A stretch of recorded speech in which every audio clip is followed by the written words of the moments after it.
July August আন্দোলনে যারা নিহত হয়েছেন তাদের পরিবারকে সহযোগিতা ও আহতদের পুনর্বাসনের জন্য আলাদা অধিদপ্তর করা হচ্ছে। বুধবার দুপুরে ঝিনাইদহ শৈলকুপা উপজেলার হরিহরা সরকারি প্রাথমিক বিদ্যালয় মাঠে আয়োজিত খামারি সমাবেশে প্রধান অতিথির বক্তব্যে মৎস্য প্রাণী সম্পদ উপদেষ্টা ফরিদা আক্তার একথা বলেন। তিনি বলেন, মুক্তিযুদ্ধ মন্ত্রণালয়ের অধীনে অধিদপ্তরটিতে বৈষম্য বিরোধী আন্দোলনে যারা ক্ষতিগ্রস্ত হয়েছে তাদের সহযোগিতা করার কাজে নিয়োজিত থাকে। তিনি আরও বলেন, রাজস্ব আদায়ের নামে হাওড় বাওড় ইজারা দেওয়ার বিরুদ্ধে আমরা আগামীতে যেন কোনো অমৎস্যজীবীদের ইজারা না দেওয়া হয় সেই ব্যাপারে জেলা প্রশাসন ও উপজেলা প্রশাসনকে নির্দেশ দেওয়া হয়। বিশেষ অতিথির বক্তব্যে বাংলাদেশ নিযুক্ত পাকিস্তান দূতাবাসের হাইকমিশনার সৈয়দ আহমেদ ফারুক বলেন, সব ধরনের উন্নত জাতের গবাদি পশু বাংলাদেশ দিতে তারা। অনুষ্ঠানে আরও উপস্থিত ছিলেন অ্যাটর্নি জেনারেল আসাদুজ্জামান, এলডিডিপির প্রকল্প পরিচালক ডাক্তার জসিমউদ্দিন সহ বিভিন্ন অধিদপ্তরের কর্মকর্তারা। এই বলে মোর নাম খ্যাত হোক, আমি তোমাদেরই লোক।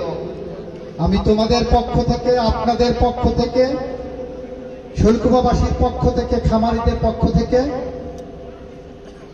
আমাদের আজকের সভার প্রধান অতিথি ফরিদা আপার কাছে দু একটি দাবি রেখে আমি আমার বক্তব্য শেষ করব। সেই দাবির মধ্যে অন্যতম হল, উনার মন্ত্রণালয়ের পিডি বলে গেছেন ঝিনেদাকে বা শৈলকুপাকে হাব বানাতে হবে। সেই ক্যাটেল হাব যদি বানাতে হয় তার জন্য কি করতে হয় আমি একজন অজ্ঞ, আমি কিছু জানি না। ক্যাটেল হাব করার জন্য কি করতে হয় সে সম্পর্কে আমার কোনো ধারণা নাই। আমার দাবি থাকবে আপনার কাছে, এখান থেকে আপনি ঘোষণা দিয়ে দেবেন আপনার কর্মকর্তাদের এইখানে ক্যাটেল হাব করার জন্য কি কি করণীয় আছে, যা আইনসঙ্গতভাবে করা সম্ভব তার সবকিছু আগামী 1 মাসের মধ্যে করে দেবেন। উনি ইংরেজিতে কিন্তু কঠিন কথা বলছেন, ক্যাটেল হাব। আসলে ক্যাটেল হাব আমি বলবো না, আমি বলবো যে গরু ছাগল মানে এই যে গবাদি পশু এটা একটা ভান্ডার হবে। আপনাদের শৈলকুপা যেন একটা গবাদি পশুর ভান্ডার হতে পারে, সেটাই আসলে উনি বোঝাতে চেয়েছেন নাকি। আচ্ছা, তো সেখানে আমার মনে হয় যে এটা খুবই জরুরি। এমনকি ঢাকা শহরে দেখেন, আমরা আমাদের মানে সরকার, এই সরকার বলছি না, মানে সবসময় সরকার একটা ভুল একটা নীতির মধ্যে চলে যে গুঁড়া দুধ আমদানি করে। গুঁড়া দুধ আমদানি করে আমরা লক্ষ লক্ষ বৈদেশিক মুদ্রা খরচ করে ফেলি, অথচ আমার দেশের দুধ মাটিতে ফেলে দিতে হয় শুধুমাত্র দাম পাওয়া যায় না বলে। এটা কি ন্যায় সঙ্গত হয়? এটা কোনো মতে এটা হয় না। তো ফলে আমি যে প্রথম দিকে যে দাবিগুলো উঠেছিল যে মানে এখানে মিল্ক ভিটার মতো কোনো কেন্দ্র করা যায় কিনা, কোনো সেন্টার করা যায় কিনা, কারণ এই দুধ তো আমার দেশের শিশুদের জন্য দরকার, আমাদের দেশে যারা বয়স্ক মানুষ আছেন তাদের দরকার, যারা অসুস্থ মানুষ আছেন তাদের দরকার। তাহলে এতগুলো মানুষও কিন্তু বঞ্চিত হচ্ছে। আমার এই সিস্টেম না করার জন্য এই মানুষগুলো তো বঞ্চিত হচ্ছে, শুধু যে খামারেরা হচ্ছে তা না।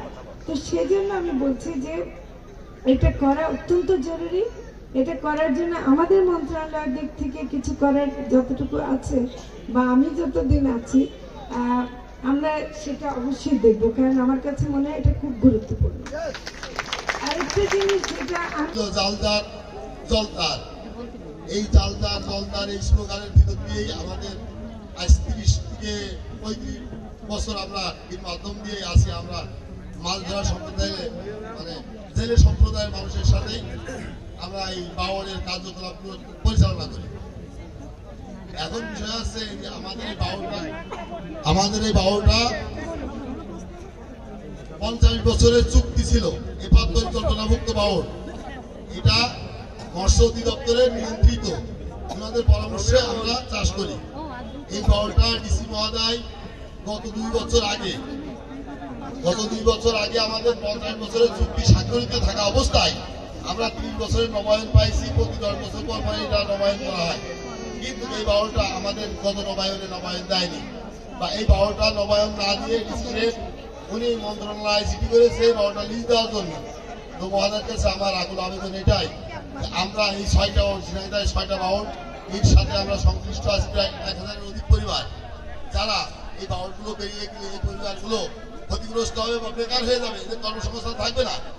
এই মর্মে আমার দাবি এটা যেন মহোদয় আমাদের এই জেলে সম্প্রদায়ের প্রতি সুদৃষ্টি রাখেন, বাউলটা যেন আমাদের থাকে। ধন্যবাদ। সারা বাংলাদেশে যে জলাশয়গুলো আছে ওগুলো দেখেন, পানি থাকলে মাছ থাকবে নাকি? মাছকে পানির বাইরে থাকে, কিন্তু পানির মালিক হয়ে যায় এক মন্ত্রণালয়, ভূমির মন্ত্রণালয় আরেকজন, আর মাছ হলো আমাদের দায়িত্ব। এবং শুধু মাছ না, যারা জেলেরা আছেন, হ্যাঁ, মানে জেলে সম্প্রদায় বা মৎস্যজীবী, বলে যে মৎস্যজীবী যারা বছরে 3 মাস অন্তত মাছ ধরে খায় তাদেরকে মৎস্যজীবী বলা যায়।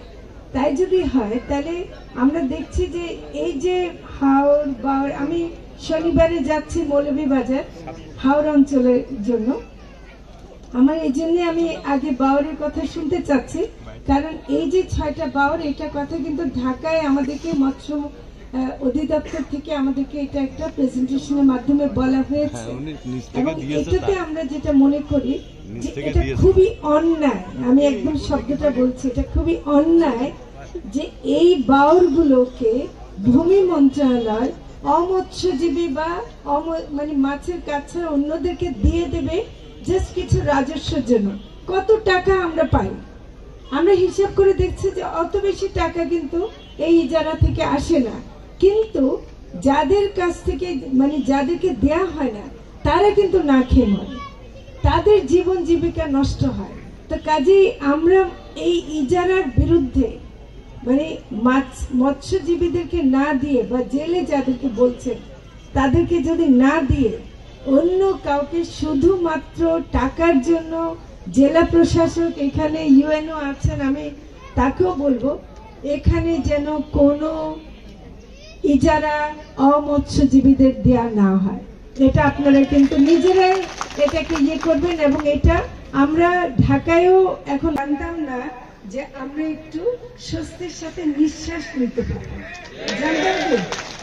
আমরা জানতাম না যে একটু এরকম বড় সভায় কথা বলতে গেলে এক্ষুনি পুলিশ এসে আমাদেরকে ধরে নিয়ে যাবে কিনা। আমাদের এই জন্য বৈষম্য বিরোধী ছাত্ররা, ছাত্রছাত্রীরা এবং আমাদের সাধারণ জনগণ নিজেদের রক্ত দিয়ে, এবং অনেকে এখন আহত হয়ে আছে, তারা যে অবদান রেখেছেন আমি প্রথমেই তাদের প্রতি শ্রদ্ধা জানাই। এবং এটা আমি মনে করি যে অগাস্ট মাসের 5 তারিখে আমরা যে একেবারে এদেশে শেখ হাসিনা নাই এ কথা ভাবতে পারতেন, তাহলে এই যে শেখ হাসিনা নাই বলবো না, আমি বলছি যে ফ্যাসিবাদের যারা, মানে যারা মানুষের কণ্ঠ রোধ করে রেখেছিল, মানুষকে কথা বলতে দিচ্ছিল না, মানুষের উপর নির্যাতন করছিল, তারা অন্তত এখন ক্ষমতায় নাই। এটা তো ঠিক আছে, কিন্তু তার মানে এই না যে সবকিছু ঠিক হয়ে গেছে। এই না হলে আমরা এত কথা শুনতাম না যে এত অভাব আছে বা এত কষ্ট আছে। সেজন্য অন্তর্বর্তীকালীন সরকারের উপদেষ্টা হওয়া এটা কিন্তু আমাদের জন্য কঠিন কাজ। আমরা কিন্তু গরু আমদানি করব গরুর মাংস খাওয়ার জন্য, তাই কি বলছেন?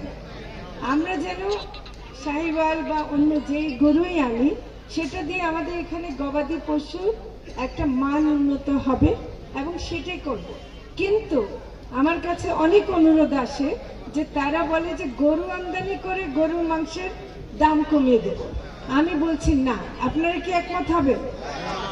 কারণ আমি বহু দেশ থেকে আমার কাছে বলে যে তারা মাংস রপ্তানি করবে বাংলাদেশে এবং মাংস রপ্তানি করে গরুর মাংসের দাম সস্তা করবে। তো গরুর মাংসের দাম সস্তা করলে শহরে কিছু মানুষের উপকার হবে বা হয়তো এখানেও অনেকে খেতে পারবে, কিন্তু যারা গরু পালে তাদের কিন্তু বিশাল ক্ষতি হবে। এটা ঠিক কিনা? তো সেই জন্য আমি বারবার এটা এই অনুরোধকে আমি বলেছি যে হ্যাঁ, আমরা আমাদের গবাদি পশু উন্নয়ন করার জন্য যে বিশেষ জাতের গরু লাগবে, সেটা পাকিস্তান হোক, যে অন্য যে কোনো দেশ হোক, আমরা আনবো, কিন্তু আমরা গরু মাংস খাওয়ার জন্য